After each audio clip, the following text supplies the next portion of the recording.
At brunch, my daughter-in-law leaned in and whispered, "We made sure your name's not on any invitation this year." I nodded. The next morning, I sold the house, and the deed was no longer in his name. But let me back up, because the moment those words left her lips, something inside me shifted forever. We were sitting at the Riverside Country Club, the same place where I'd celebrated my son Michael's engagement 3 years ago.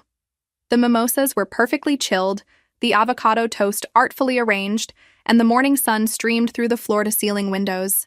Everything looked picture-perfect, just like Jessica always insisted things should be. She'd asked me to brunch with that sweet smile of hers, the one that never quite reached her eyes. "We haven't had quality time together, Mom," she'd said over the phone. I should have known better. Jessica never did anything without a purpose. "I think it's wonderful that you're so understanding," she continued, her voice barely above a whisper as she glanced around to make sure no one could overhear. Before we continue, comment where you're watching from and subscribe to the channel. We'd love to see how far our stories are reaching. Most mothers-in-law would throw a fit about being excluded from family gatherings. My coffee cup froze halfway to my lips. Excluded? Jessica's smile widened, and I saw something cold flicker behind her perfectly applied makeup. "Oh, come on, Mom. You must have noticed. The birthday parties, the holiday dinners, the anniversary celebrations. We've been so much more relaxed without having to worry about, well, you know." I set my cup down carefully, my hand steadier than I felt. "I thought Michael had been busy with work." "Michael?" She laughed softly, dabbing her lips with the cloth napkin. "Michael does whatever I tell him to do, just like his father did with you, I imagine." The comparison hit like a slap. My late husband David had never dismissed me the way she was suggesting, but as I sat there, watching Jessica's self-satisfied expression, I realized she wasn't wrong about Michael. When had my son become someone who excluded his own mother from family events? "The thing is," Jessica continued, cutting her toast into precise little squares, "we've all been so much happier this way. The conversations flow better.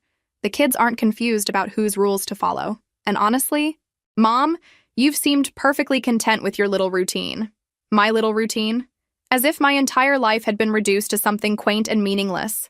"We figured you understood," she went on. "You never complained. You never asked questions. You just accepted whatever explanation Michael gave you." I thought about all those times Michael had canceled last minute, his apologetic phone calls about sudden work trips, sick kids, Jessica not feeling well.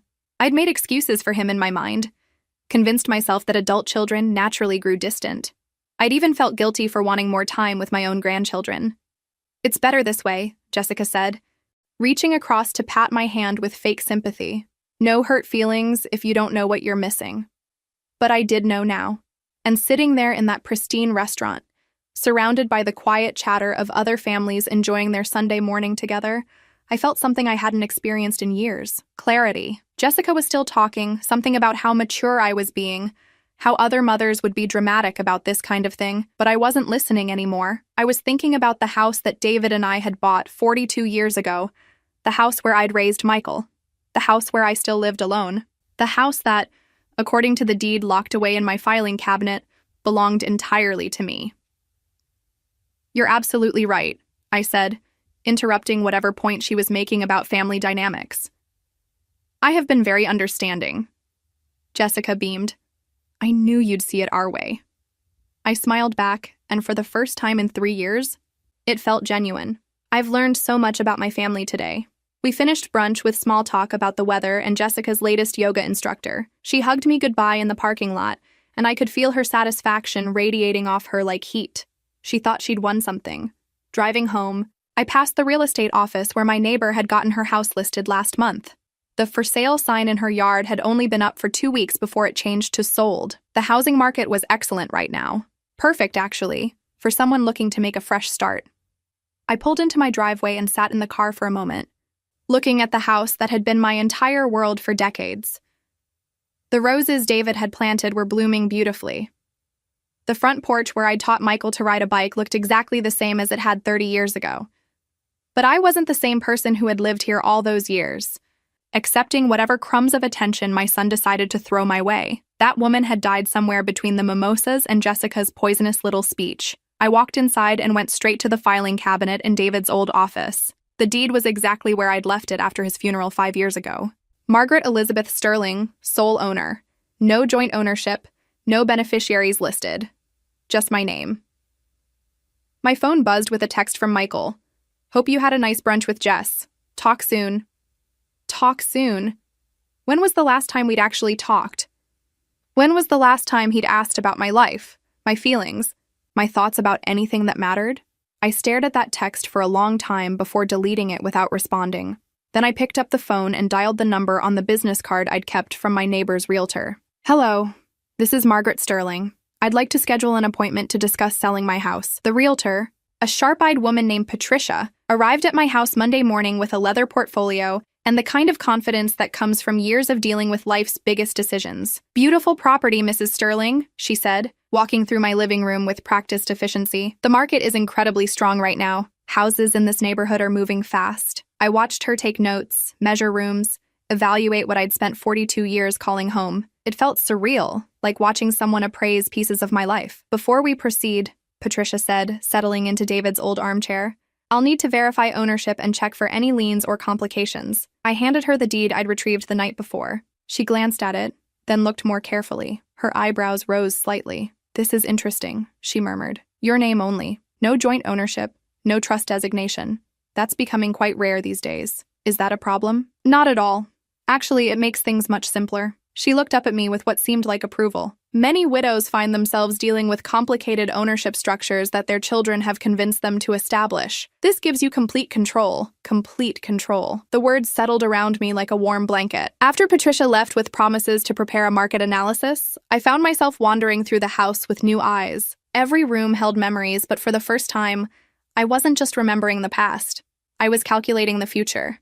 David's office had always been off-limits when he was alive, his private sanctuary for managing our finances. After his death, I'd left everything exactly as it was, too overwhelmed by grief to sort through decades of paperwork. But now I pulled open filing cabinet drawers with purpose. What I found surprised me. David had been meticulous about documentation, bank statements going back years, investment portfolios I'd forgotten existed, insurance policies with beneficiaries I'd never discussed. And there, in a folder marked Michael, were documents that made my breath catch. A loan agreement from 8 years ago.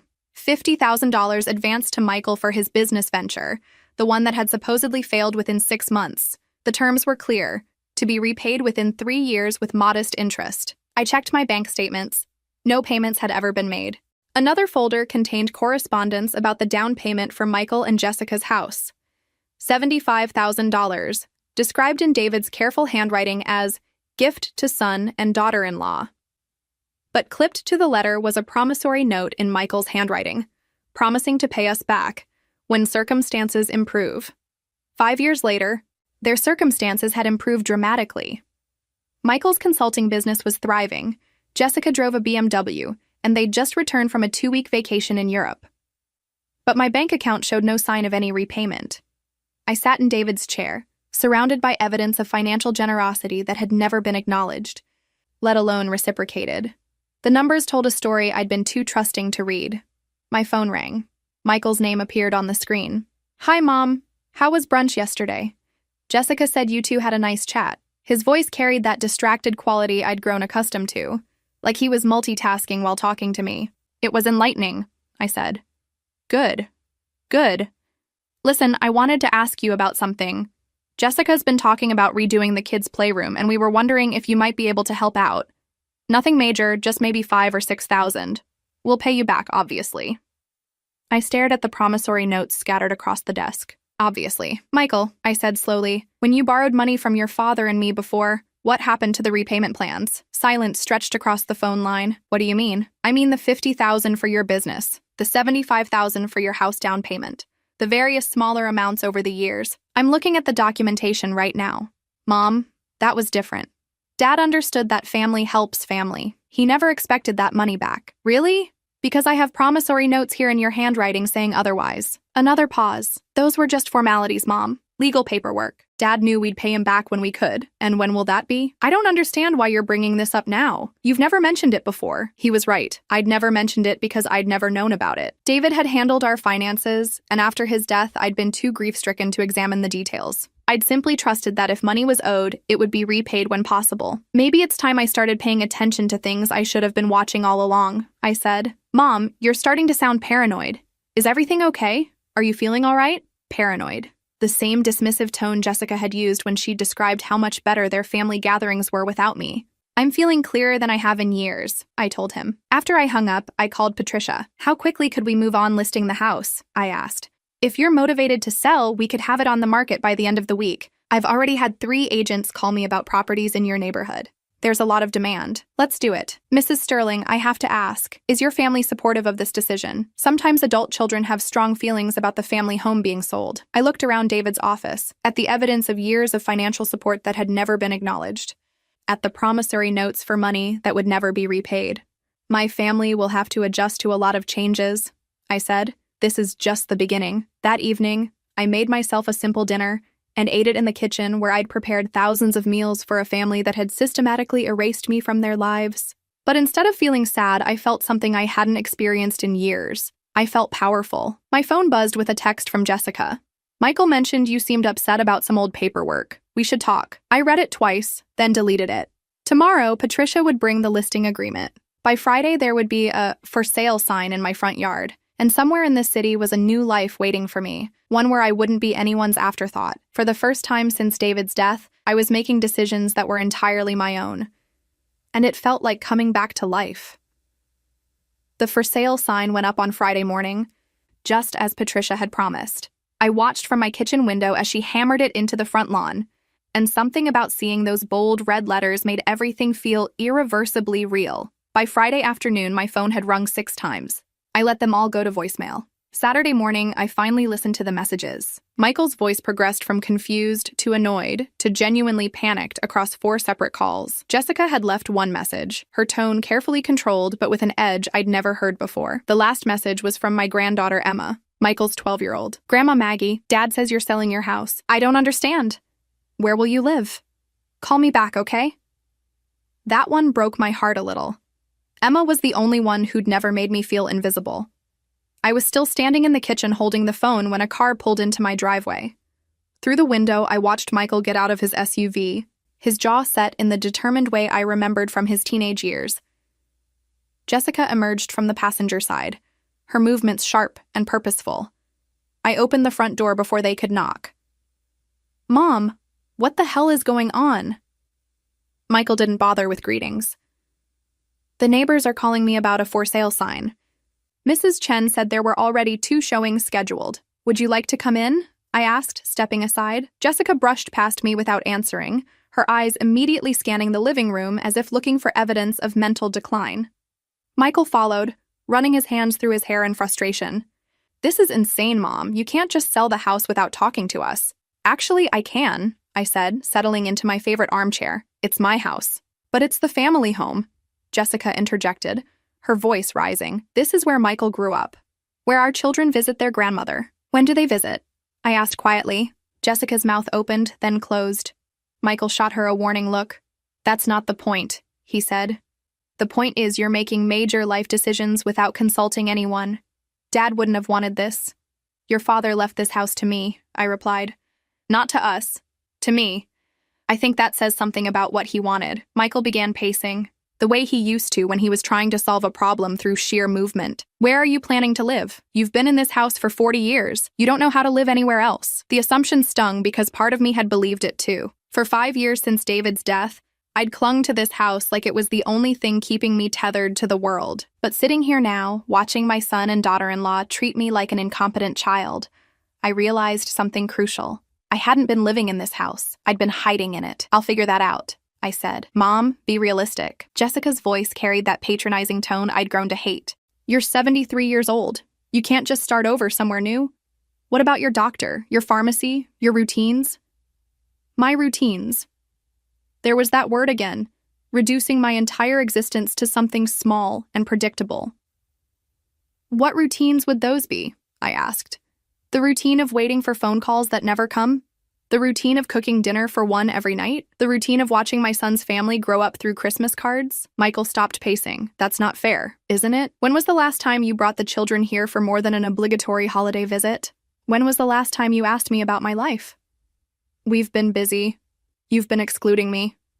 The words came out sharper than I'd intended, but they felt necessary. Jessica told me herself, "You've been having family gatherings without me. Birthday parties, holiday dinners. You've been creating memories and traditions that deliberately don't include me." Jessica's face flushed. "I was trying to spare your feelings. You always seemed overwhelmed by the chaos when the kids got excited. You never asked me how I felt about anything. You decided for me." Michael sank onto the couch, suddenly looking exhausted. "Mom, if we hurt your feelings, we can work on that. But selling the house seems extreme." "Extreme?" I stood up, feeling a surge of energy I hadn't experienced in years. "What's extreme is realizing that your own family has been systematically erasing you from their lives. What's extreme is discovering that my son has taken over $100,000 from me and never bothered to pay it back. That money was between me and Dad. It was between you and us.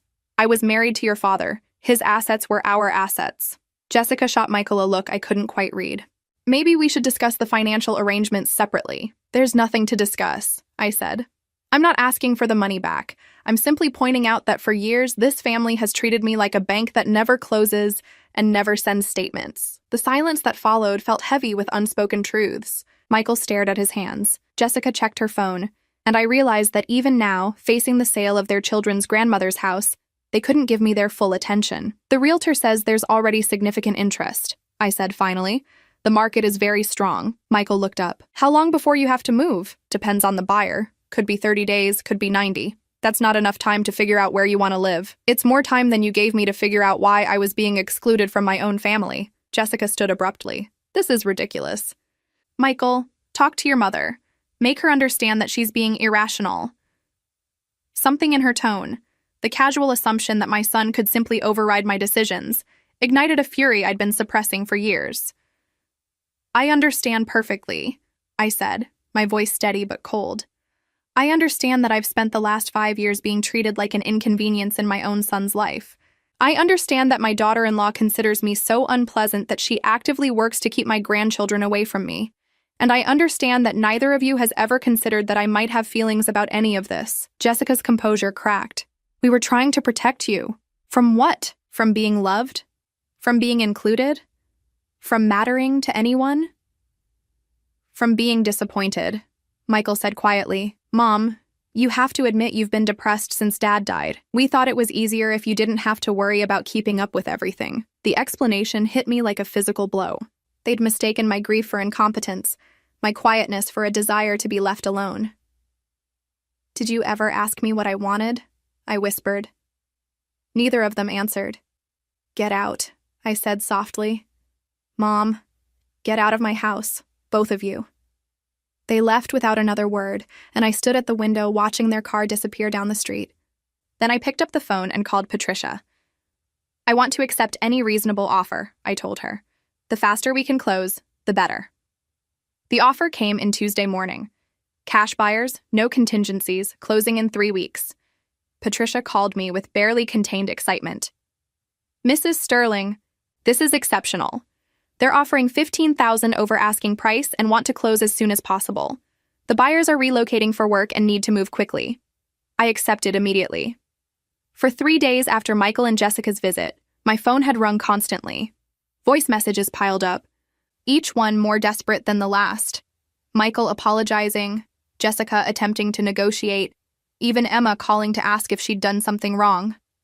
I listened to each message once, then deleted them. The silence felt like breathing again. Wednesday afternoon, I started packing. Not the frantic, overwhelming task I'd always imagined it would be, but a methodical process of deciding what mattered enough to carry forward. David's books went into donation boxes. The china we'd received as wedding gifts and used maybe 6 times in 42 years went to charity. 40 years of accumulated objects that had seemed so important suddenly revealed themselves as just things taking up space. I kept his letters to me from when we were dating. I kept the photo albums from Michael's childhood. I kept my grandmother's jewelry and the quilt my mother had made. Everything else felt negotiable. Thursday morning, my doorbell rang. Through the peephole, I saw a woman I didn't recognize holding a casserole dish. "Mrs. Sterling, I'm Carol Chen from next door. I brought you some lasagna." I opened the door cautiously. Carol was younger than me, maybe in her early 60s, with kind eyes and practical shoes. "I hope you don't mind me coming over," she said. "I've been wanting to introduce myself properly ever since we moved in 2 years ago, but you always seemed so private." Private, another word for invisible. Please, come in, I said, surprised by how much I wanted the company. Carol stepped inside, looking around with genuine interest rather than the calculating assessment I'd grown accustomed to from Jessica. What a beautiful home, she said. You can feel the love that's been here. We sat in the kitchen, and Carol proved to be the kind of person who could carry a conversation without making it feel like work. She told me about her husband's recent retirement, their plans to travel, her struggle with deciding whether to downsize their own house. Moving can be terrifying, she said, cutting generous slices of lasagna. But it can also be the most liberating thing you ever do. Have you done it before? 3 times. Each time I swore it was the last time, and each time I discovered things about myself I never knew were there. She paused. Your son seems very concerned about your decision. I nearly choked on my bite of lasagna. Has he been talking to you? He stopped by yesterday asking if I'd noticed any changes in your behavior, any signs of confusion or memory problems. The betrayal hit me like cold water. Michael was asking the neighbors to assess my mental state. And what did you tell him? Carol smiled. I told him that selling a house takes considerable planning and mental clarity. I also mentioned that the woman I've observed tending her garden every morning for 2 years seems perfectly capable of making her own decisions. Something loosened in my chest. Thank you. Can I ask where you're planning to move? It was a reasonable question, and one I'd been avoiding thinking about too specifically. I'm not sure yet.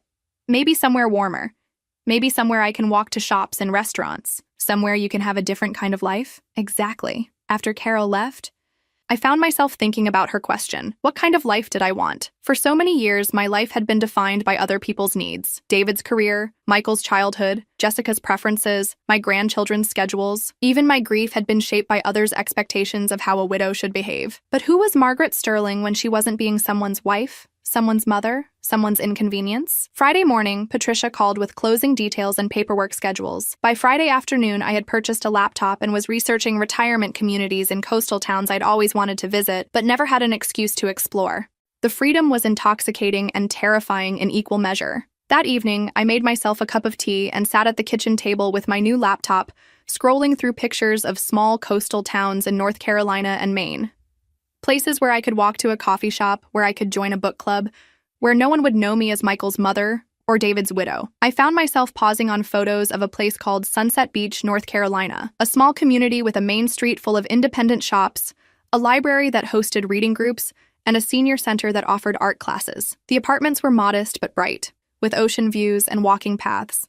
I bookmarked the page. Saturday. My phone rang. Emma's name appeared on the screen, and this time I answered. Grandma Maggie! Her voice was bright with relief. Dad said you weren't answering your phone.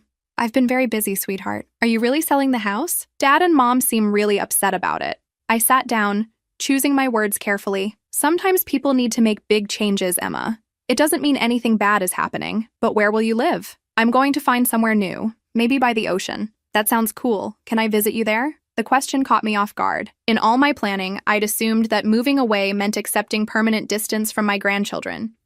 Would you want to? Are you kidding? I've never seen the ocean. And maybe without Mom and Dad there, we could actually talk. Out of the mouths of babes. Even at 12, Emma had noticed the stilted quality of our interactions when her parents were present. I would love that, I told her. Can I tell you something, Grandma? Of course. I always wondered why you stopped coming to my birthday parties. Mom said you were too tired for kid stuff, but you never seemed tired when it was just us. My heart clenched. Your mother said that? Yeah. And when I asked if we could visit you more, she said you preferred your quiet time. But I didn't think that was true either. This child had been watching, noticing, questioning the narrative her parents had created. How many moments of connection had we lost because Jessica had decided I wasn't up for kid stuff? Emma, I want you to know that I have never been too tired for you. And I would never prefer quiet time over spending time with you or your brother. I knew it, she said softly. Mom doesn't like it when we ask about you too much. The conversation revealed layers of manipulation I hadn't even considered. Jessica hadn't just excluded me from adult gatherings. She'd been controlling my access to my grandchildren by telling them I didn't want to see them. After we hung up, I realized something had shifted in my thinking. I wasn't just running away from a family that had excluded me. I was running toward the possibility of better relationships, ones built on genuine connection rather than obligation. Sunday evening, Michael showed up at my door alone.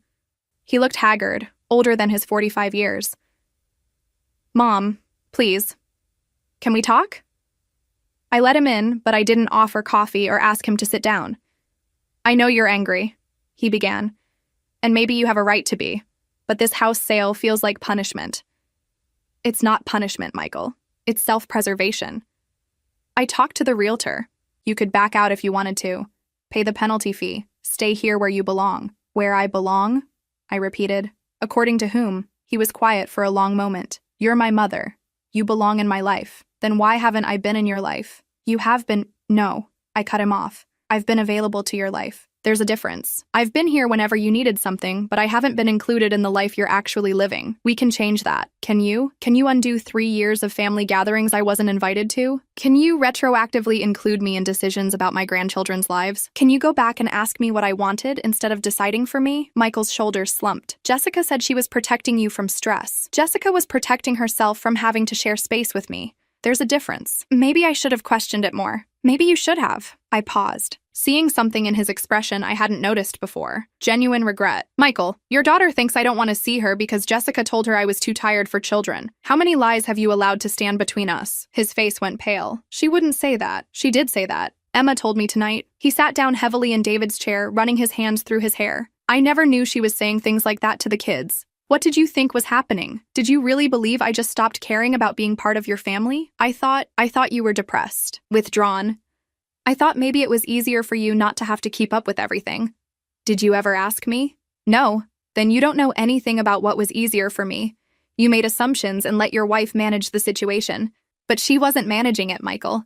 She was engineering it. The silence stretched between us, heavy with years of willful blindness. What if I try to fix things? How? I could talk to Jessica, set some boundaries. Make sure you're included going forward. I shook my head. I don't want to be a problem you need to manage. I don't want to be something your wife has to tolerate. Then what do you want? I want to be somewhere I'm wanted. I want relationships that don't require negotiation or management. I want to matter to people who actually enjoy my company. Michael was quiet for a long time. When he finally spoke, his voice was barely above a whisper. What if I don't know how to do that? The vulnerability in his voice almost broke my resolve, but I'd spent too many years making excuses for him to start again now. Then you'll have to figure it out, I said gently, just like I'm figuring out how to build a life that's actually mine. He left without arguing, and I knew we'd turned a corner. Whatever relationship we might have in the future would have to be built from scratch. On equal terms, 2 weeks until closing. 2 weeks until I became someone new. Closing day arrived gray and drizzly, which felt appropriate. I'd spent the last week in a strange liminal space, living among boxes and half-empty rooms, sleeping in a house that no longer quite felt like home but wasn't yet fully relinquished. Patricia picked me up at 9 o'clock sharp. Big day, Mrs. Sterling. How are you feeling? Ready, I said, and I meant it. The closing took place in a sterile conference room at the title company. The buyers were a young couple with nervous smiles and excited energy that reminded me of David and me 42 years ago. They asked polite questions about the neighborhood, the local schools, the best places to shop for groceries, normal questions from normal people who saw my house as their future, not my past. I signed paper after paper, my signature releasing decades of memories with each pen stroke. When the final document was complete, the buyers handed me a small bouquet of flowers. Thank you for taking such beautiful care of this house, the wife said. We can tell it was loved. That simple kindness almost undid me. After weeks of being treated like I was making a catastrophic mistake, here were strangers who understood that I was giving them something precious. By noon, it was done. The house belonged to someone else, and I belonged to no one but myself. Patricia drove me back to collect my remaining boxes and suitcases. A moving truck was scheduled to take my furniture to storage while I figured out my next step. I'd booked a week at a nearby hotel to give myself time to breathe and plan. We pulled into the driveway to find Michael's SUV parked by the curb. Want me to stay? Patricia asked, glancing at me with concern. No, but thank you. I can handle this. Michael stood by the front door with his hands in his pockets, looking like a lost little boy. When I approached, he straightened up. Mom, please tell me this isn't final. It's final, but where are you going to live? I'll figure it out. That's not an answer. I pulled out the new key Patricia had given me and opened the door one last time. It's the only answer I have right now. Inside, the house echoed with emptiness. The rooms looked bigger without furniture, smaller without the accumulated weight of a lifetime. Michael followed me as I did a final walkthrough, checking for anything I might have forgotten. This is insane, Mom. You're 73 years old. You can't just wander around homeless. I'm not homeless. I have options. What options? I paused in the kitchen doorway, looking at the space where I'd made thousands of meals, had countless conversations, spent countless hours alone. I've been researching retirement communities. Retirement communities? His voice cracked slightly. You mean like nursing homes? I mean like places where people my age live independent, active lives. Places with book clubs and fitness classes and people who might actually want to spend time with me. You have people who want to spend time with you. Do I? The question hung in the air. We both knew the answer. Mom, if you do this, if you move away, it'll be like you're abandoning us. The irony was so profound I almost laughed. Michael, you abandoned me 3 years ago. You just never bothered to tell me. That's not fair, isn't it? When was the last time you called me just to talk? When was the last time you asked about my day, my feelings, my thoughts about anything that didn't involve what you needed from me? He opened his mouth to answer, then closed it. I'll tell you when, I continued. It was before Jessica decided I was too much trouble to include in your lives. And you let her decide that because it was easier than dealing with whatever discomfort my grief was causing you. We were trying to help. You were trying to manage me. There's a difference. The moving truck arrived as we stood there in the empty kitchen, and suddenly the house filled with activity. 3 men efficiently loaded my remaining furniture, my boxes of books, the few pieces of art I couldn't bear to donate. Michael watched helplessly as the physical remnants of my life disappeared into the truck. When the movers finished, the house was completely empty except for the 2 of us standing in the living room where I'd rocked Michael as a baby, where David and I had celebrated anniversaries, where I'd sat alone for 5 years wondering why my son never visited. Mom, please, don't do this to us. The phrasing caught my attention. To us?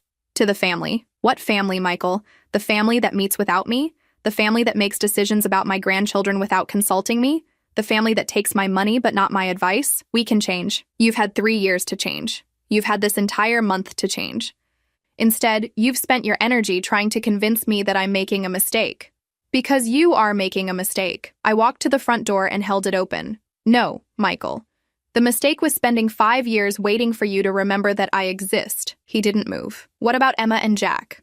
What about your grandchildren? What about them? Emma told me she's been asking to visit me more often, and Jessica told her I preferred quiet time. How many conversations have I missed because your wife decided they would be too much trouble for me? Michael's face went pale. She never told me that. There's a lot Jessica never told you, and a lot you never bothered to ask about. I can fix this. You can't fix the past. You can only decide what you want the future to look like. I stepped outside, and after a moment, he followed. The new owners would arrive this afternoon to start moving in their own hopes and dreams. By evening, my house would smell like different cooking, echo with different voices, hold different memories. Will you at least tell me where you're going? I looked at my son, this man I'd raised and loved and gradually lost to someone else's agenda. Part of me wanted to punish him with uncertainty, to let him wonder and worry the way I'd wondered and worried for years. But that would make me no better than Jessica. I'm going to look at a place in North Carolina. Sunset Beach. There's a retirement community there that looks interesting. North Carolina? That's 8 hours away. Yes. Mom, that's too far. How will we see you? You'll have to want to see me enough to make the effort. Of course we want to see you. Do you? Because for the last 3 years, seeing me has required no effort at all. I've been 15 minutes away, and that was still too much trouble most of the time. Michael flinched. That's not how it was. That's exactly how it was. I walked to Patricia's car, which was waiting to take me to the hotel. Michael followed. Mom, what if I drove down to see this place with you? What if we looked at it together? I paused with my hand on the car door handle. Why? Because maybe I need to understand what I'm losing. Something in his voice was different. Not the panic of the last few weeks. Not the guilt-driven scrambling to fix things without really changing anything. Something that sounded almost like genuine recognition. It's a 6-hour drive, I said. I can take time off work. Jessica won't like it. Maybe it's time I stopped making all my decisions based on what Jessica likes. I studied his face, looking for signs of the manipulation I'd grown accustomed to. But what I saw was exhaustion, regret, and something that might have been the beginning of understanding. I'm leaving Thursday morning, I said finally. I'll be ready. I got into Patricia's car and watched my house disappear in the rearview mirror. For the first time in weeks, I wasn't sure what would happen next. But for the first time in years, that uncertainty felt like possibility rather than threat. Whether Michael came with me or not, I was driving toward a new life. The only question was whether he was ready to be part of it on terms that actually included me. Michael knocked on my hotel room door at 7 Thursday morning, holding 2 cups of coffee and looking more uncertain than I'd seen him since he was a teenager. I brought caffeine for the road, he said, offering me one of the cups. Thank you. We loaded my suitcases into his SUV in companionable silence. The drive to North Carolina stretched ahead of us, 6 hours to either rebuild something or confirm that it was truly broken beyond repair. For the first hour, we made careful small talk about traffic and weather and the podcast he'd downloaded for the trip. But as the miles accumulated, the conversation grew more real. Mom, can I ask you something? When did you decide you hated us? The question caught me off guard. I don't hate you, Michael, but you're angry. Yes, how angry? I considered the question as we passed through Virginia farm country. Angry enough to change my entire life rather than keep accepting crumbs of affection. We gave you more than crumbs. Did you? Or did you give me just enough attention to keep me available when you needed something? He was quiet for several miles. Maybe the second thing? Definitely the second thing. When did it start?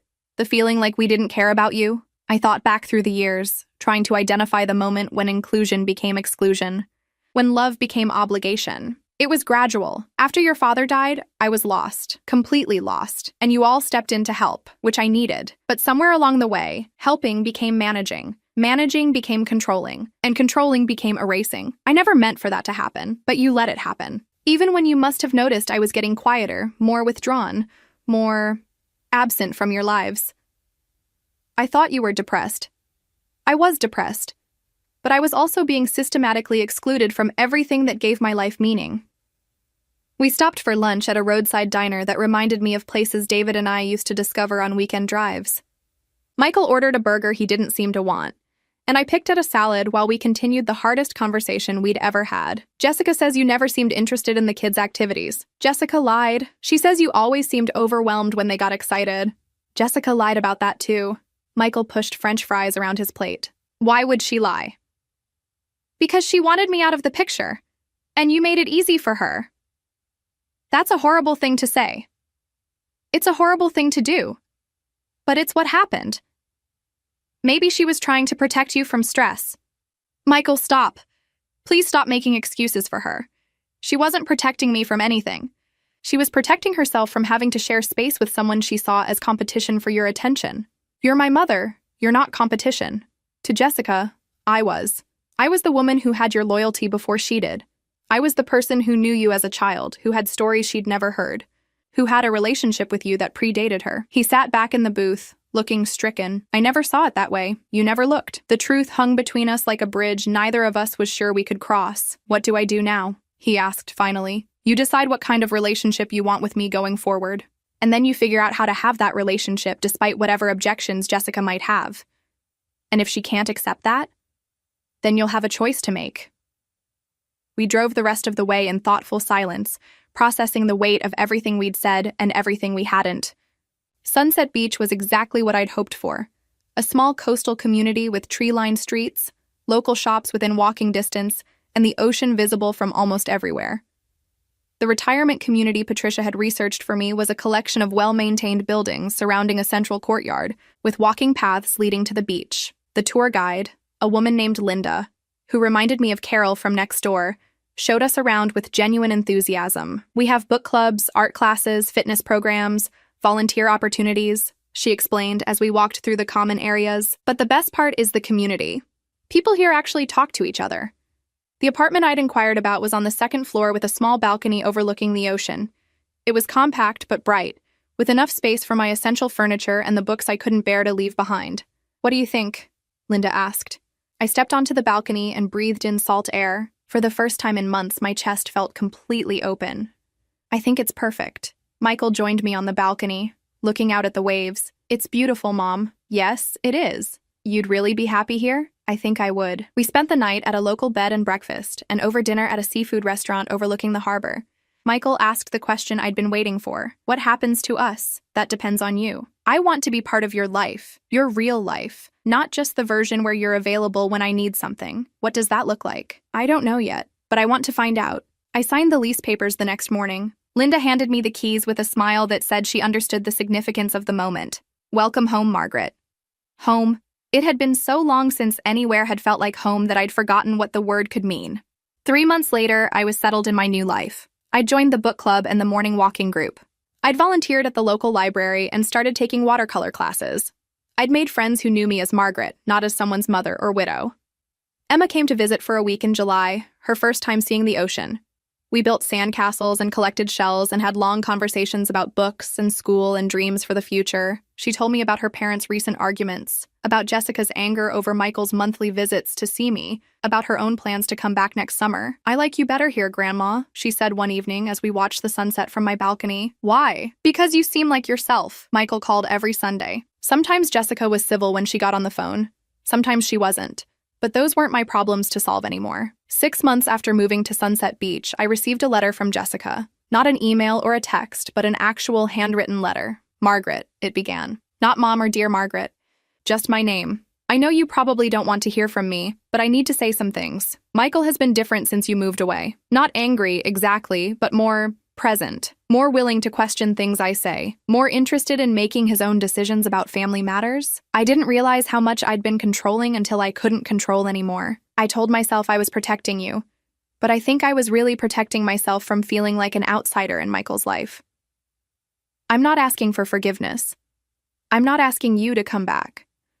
I just wanted you to know that I understand now what I did, and I'm sorry." The letter was signed Simply Jessica. I read it twice, then put it in a drawer. Maybe someday I'd respond. Maybe I wouldn't. But for the first time since I'd known her, Jessica had told me the truth. A year after leaving my old life behind, I stood on the beach watching the sunrise and thought about the woman I'd been just 12 months earlier.